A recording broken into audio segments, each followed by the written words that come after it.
Al Gore, John Kerry, John McCain, Hillary Clinton,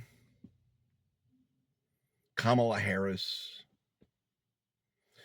These are all losing centrist candidates over the past 20 or so years. And it's objectively clear to me that these centrist-style candidates are no longer viable winners. And we have to realize this because a lot of people like to play identity politics. And they like to say, oh, well, she's a woman, so, she's going to win. Or this person is gay, so we're going to go with that guy because he's gay. Or some other identifying factor that completely omits the economic situation on the ground in the United States. And this is no way to win elections. Running these centrist candidates who lean in to the fascists and who warm up and snuggle with the fascists and play to these fascists. What the Democratic Party has not done as of yet is lean into the grassroots of this country on the Democratic side. We saw what they did to Bernie in 2016. We saw what happened to Bernie in 2020. We see the Democrats waving a big old middle finger to the grassroots of this country and the candidates they want. And we have now lost to Donald Trump twice, and we beat him once by 40,000 votes. These are not acceptable results in the least. We have to run hardcore, uncorrupted, populist progressive candidates in the vein of Bernie Sanders and Alexandria Ocasio-Cortez. In reality, these are the real centrists in America, in American politics. The Overton window has skewed us to the far right, so that perception is not available to most Americans. But Bernie and AOC, that strain of progressive populist, must be the candidate going forward, not the Gavin Newsoms of the world, not the Pete Buttigiegs of the world, not the Kamala Harrises of the world, the forever centrist, right-leaning, moderate Democrat. We must be done with this. We must lean into the grassroots. That means garnering votes in the real middle, which is the independent votes. 40% of this country are independent voters, friends. Okay? And we got to lean into those people because Trump's mopping them up. The right-wing populists and the fascists are mopping them up. All because we're ignoring the grassroots of this country. And we've been doing it for decades. This is nothing new. This is absolutely nothing new, friends. So we really need to lean into the uncorrupted, progressive populist candidates, find out where and who they are, and start running them. If it's not too late. I don't know if we're going to have a country in 4 years. I genuinely don't. We know that Trump is going to dismantle the federal government. He has all the billionaires and oligarchs who want to deregulate everything across the board. When you do that, our rights go away as workers. Our rights go away as queer people. Our rights go away as women. Our rights go away. They just go away. Because when you deregulate and you let the Christo-fascists in there to implement their theology, you're just going to end up losing rights. It's just what's going to happen. We have to brace for that. We have to deal with this. But the only way to beat these people at the ballot box is to forego the classic centrist type person and lean into a progressive populist candidate who is uncorrupted, who does not take corporate PAC money, who does not take corporate lobbyist money, Okay? We have to get back to the grassroots of this country.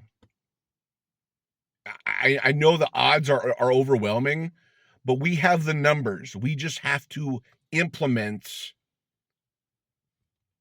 a grassroots action campaign to run progressive populist candidates and run on popular issues. Medicare for all, fight for 15 or higher, college debt relief, medical debt relief, things that are that most Americans can have some celebration in, that's going to reach and impact them. And that includes MAGA. That includes the MAGA working class. That includes the people who are independent voters. It includes all Americans.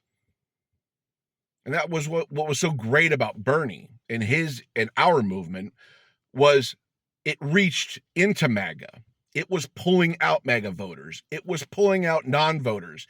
It was reaching all corners of the political spectrum and non-political. And we need to do that now. The evidence is clear. We've lost to Trump twice. This isn't controversial anymore. When I was talking like this in 2016, I was a pie in the sky progressive lunatic. Now it's just obvious.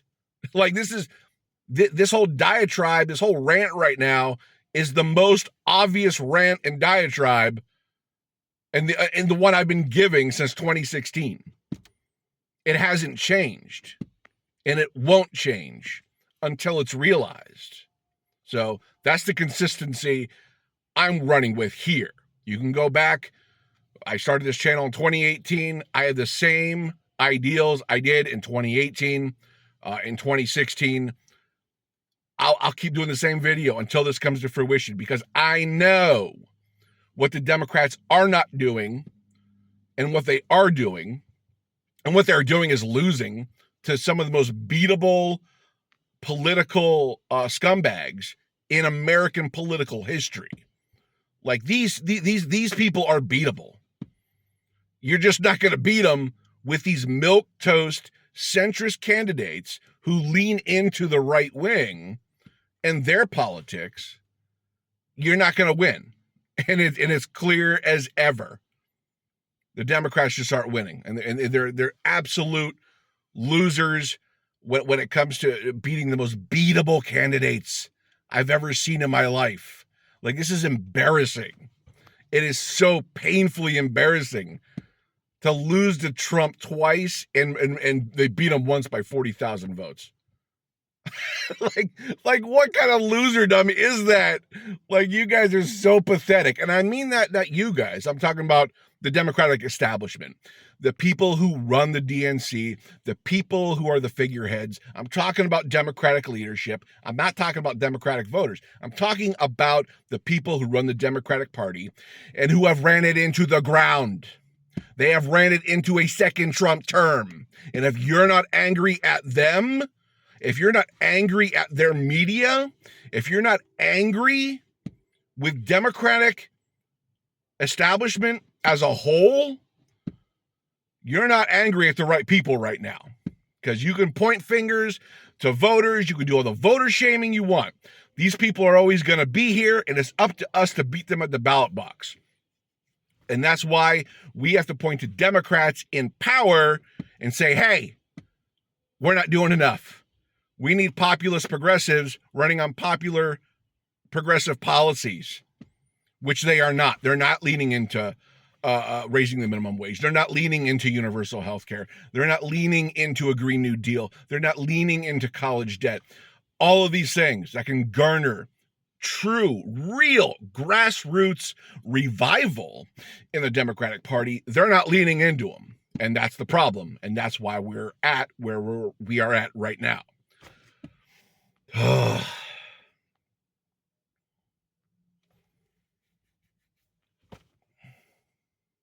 Still have hope. I know what we need to do. I've known since 2016. And the message isn't going to change. We need progressive, populist candidates in the Democratic Party. Full stop. I hope you're having a lovely day. Leave me a comment down below. I'll talk to you soon.